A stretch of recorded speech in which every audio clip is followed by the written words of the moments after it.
دیکھیں روزہ جو ہے وہ تین وجوہات کی بنا پر ٹوٹتا ہے. یہ تین چیزیں اگر آپ ذہن میں رکھ لیں گے تو انشاءاللہ بہت سارے مسائل آپ کو پریشان نہیں کریں گے، یعنی بہت سارے مسائل کا آپ حل نکال سکیں گے. پہلی بات تو یہ کہ آنکھ، ناک یا منہ کے ذریعے کسی شے کا، چاہے وہ دوا ہو یا غذا ہو، داخل بدن ہو جانا روزے کو توڑ دیتا ہے.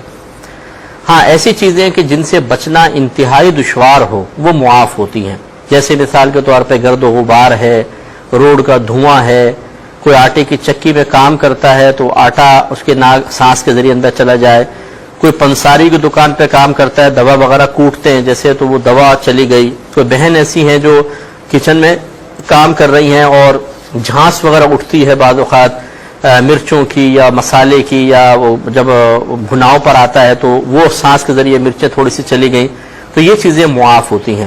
باقی کوئی دوا یا غذا ان تین ذرائع سے جسم کے اندر داخل ہوگی تو اس سے روزہ ٹوٹ جائے گا.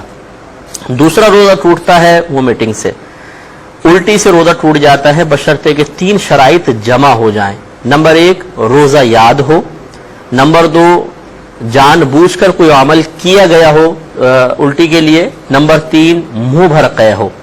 منہ بھر کا مطلب یہ ہے کہ جو بہت پریشر سے آتی ہے اور اس کو روکنا آسان نہیں ہوتا، اس کو کہتے ہیں منہ بھر قے.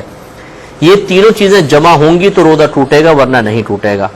اب اگر ایک بھی نہیں ہوگی تو روزہ نہیں جائے گا. مثال کے طور پہ روزہ یاد نہیں تھا اور کسی نے جان بوجھ کر الٹی کے لیے کوئی عمل کیا اور منہ بھر قے آئی، ایک چیز نہیں ہے، روزہ نہیں جائے گا. روزہ یاد تھا، منہ بھر قے بھی آئی، لیکن جان بوجھ کر کوئی عمل نہیں کیا، بلکہ جیسے بعض اوقات سحری میں بہت زیادہ کھا لیا جاتا ہے تو طبیعت مالش طبیعت نے کی اور خود بخود وومیٹنگ ہو گئی، یہ چاہے کتنی زیادہ ہو اس سے روزہ نہیں جائے گا. تیسرا یہ کہ روزہ یاد ہے مثال کے طور پر اور جان بوجھ کے عمل کیا ہے لیکن منہ بھر قے نہیں آئی، تھوڑی سی آئی ہے، تو اس سے بھی روزہ نہیں جایا کرتا. گویا کہ تینوں شرائط مجتمع ہوں گی تو پھر الٹی سے روزہ ٹوٹتا ہے، ورنہ نہیں.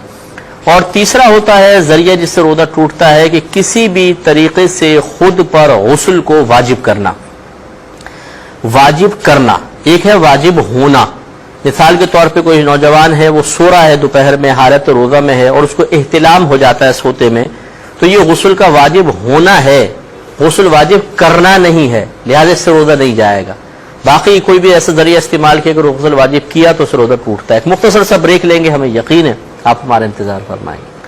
بسم اللہ الرحمن الرحیم. تو آپ کی خدمت میں عرض کر رہے تھے کہ تین چیزوں سے روزہ ٹوٹتا ہے. یہ خلاصہ اگر آپ یاد رکھ لیں گے تو بہت فائدہ دے گا کہ ایک آنکھ، ناک یا منہ کے ذریعے کسی دوا یا غذا کا داخل بدن ہونا، نمبر 2 قے تین شرائط کے ساتھ، روزہ یاد ہو، جان بوجھ کر قے کے لیے کوئی عمل کیا گیا ہو اور منہ بھر قے ہو، اور تیسرا کسی بھی طریقے سے خود پر غسل کو واجب کرنا. اس سے روزہ ٹوٹتا ہے، باقی کسی چیز سے نہیں جائے گا. اب میں آپ سے جیسے آپ کو سمجھا رہا ہوں، مثال کے طور پر کوئی آپ سے پوچھے جی حالت روزہ میں کسی نے ناخن کاٹ لیے، بال کاٹ لیے، تو کیا روزہ ٹوٹ گیا؟ تو آپ فوراً غور کریں کہ آنکھ، ناک یا منہ کے ذریعے کوئی شے داخل بدن نہیں ہوئی، یہ قے نہیں ہے، یہ کسی طرح غسل واجب کرنا نہیں ہے، تو نہیں جائے گا. ایسے سر میں تیل لگا لیا، کسی نے فلم دیکھ لی، کسی نے ڈرامہ دیکھنا نہیں چاہیے لیکن بالفرض تو صرف اس دیکھنے سے روزہ نہیں جایا کرتا. اسی طرح کسی نے گانا گا لیا، گالی بک دی، غیبت وغیرہ کر لی. اسی طرح اگر کوئی بہن ان کو چھوٹا بچہ ہے، حالت روزہ ہے ان کی، اور انہوں نے فیڈ کروا دیا، دودھ پلایا، تو اس میں بھی آپ دیکھیں یہ تین چیزیں نہیں پائی جا رہی، لہذا روزہ نہیں جائے گا. ایسی بعض لوگ بلڈ ٹیسٹ وغیرہ کرواتے ہیں تو خون انجیکشن کے ذریعے نکالا جاتا ہے، اس سے بھی روزہ نہیں جائے گا کیونکہ ان تین چیزوں میں یہ شامل نہیں ہے. تو امید ہے کہ انشاءاللہ اگر آپ اس پہ ان تین اصولوں کو یاد رکھ لیں گے تو بہت ہی بہتر ہوگا.